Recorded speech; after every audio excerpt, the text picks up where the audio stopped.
Hi viewers, இன்றைக்கி நம்ம Andhra special pesarattu எப்படி பண்ணலான்னு பார்க்கலாம். ஆந்திரா ஸ்டைலில் பெசரட்டு அப்படின்னா தோசைக்குள்ளே உப்புமா ஸ்டஃப் பண்ணி சாப்பிடுவாங்க.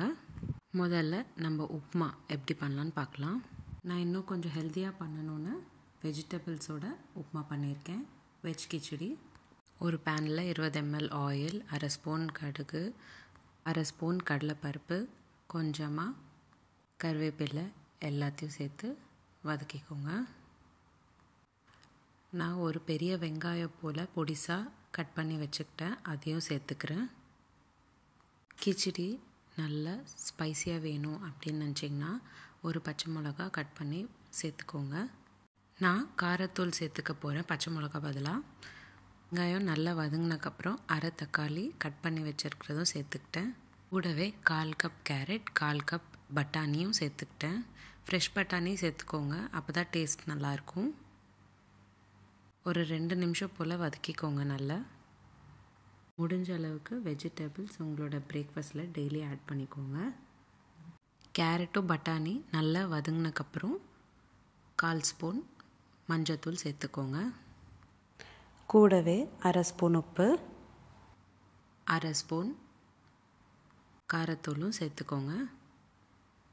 நல்லா கலந்து விட்டுக்கோங்க. கிச்சடி செய்கிறதுக்கு 1 கப் ரவைக்கு 2.5 கப் தண்ணி எடுத்துக்கோங்க. மூடி போட்டு 2 நிமிஷம் போல் கொதிக்க வைங்க. கொதி வந்தக்கப்புறம் 1 கப் ரவை கலந்து விட்டுக்கிட்டே சேர்த்துக்கோங்க. டைரெக்டாக சேர்த்திங்கன்னா உருண்டையாக ஆகிடும், அதனால தான் கலந்து விட்டுக்கிட்டே சேர்க்கணும். 2 நிமிஷம் போல் கலக்கிட்டே இருந்தீங்கன்னா கொஞ்சம் உப்புமா திக் கன்சிஸ்டன்சி ஆகிடும். அந்த ஸ்டேஜில் நீங்கள் திருப்பியும் மூடி போட்டு 2 நிமிஷம் போல் வேக வச்சுக்கணும். விருப்பப்பட்டால் 1 ஸ்பூன் நெய் உப்புமா வெந்தக்கப்புறம் சேர்த்துக்கலாம்.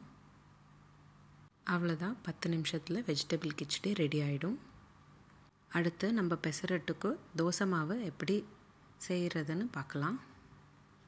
ஒரு கிண்ணத்தில் 1 கப் போல் பச்சை பயிர் சேர்த்துக்கோங்க. கூடவே 1/4 கப் அளவுக்கு அரிசியும் சேர்த்துக்கோங்க. தேவையான தண்ணி சேர்த்து 8 மணி நேரம் ஊற வைக்கணும். 8 மணி நேரம் ஊறினக்கப்புறம் இந்த மாதிரி பச்சை பயிர் ரெடி ஆகிடும். ஊற வச்ச பச்சை பயிரும் அரிசியும் நம்ம இப்போது அரைச்சிக்கணும். மிக்சியில் ஊற வச்ச பச்சை பயிர், உப்பு, 1/2 ஸ்பூன், ஒரு பச்சை மிளகா சேர்த்து நல்லா அரைச்சிக்கோங்க.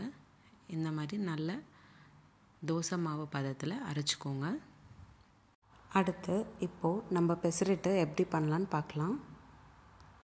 தோசைக்கல்ல நம்ம செஞ்சு வச்ச பச்சை பயிர் மாவு சேர்த்துக்கோங்க. நீங்கள் அரைச்ச உடனே தோசை செஞ்சுக்கலாம். தோசை 2 பக்கமும் நல்லா வெந்தக்கப்புறம் இப்போது நம்ம செஞ்சு வச்சுருக்கிற கிச்சடி ஆட் பண்ணிக்கணும். தோசையில் ஒரு பக்கம் கிச்சடி சேர்த்துக்கிட்டு தோசையை மடிச்சுக்கோங்க. அவ்வளோதான், பெசரட்டு ரெடி ஆயிடுச்சு. பெசரட்டுக்கு பர்ஃபெக்ட் காம்பினேஷன் தேங்காய் சட்னி. உங்களுக்கு இந்த வீடியோ பிடிச்சிருந்தா லைக் பண்ணுங்கள். இதே மாதிரி டெய்லி ஒரு ரெசிபி பார்க்குறதுக்கு என்னோடய சேனல் சப்ஸ்கிரைப் பண்ணிக்கோங்க. மீண்டும் சந்திப்போம் ஒரு அழகான ரெசிபியுடன். தேங்க்யூ.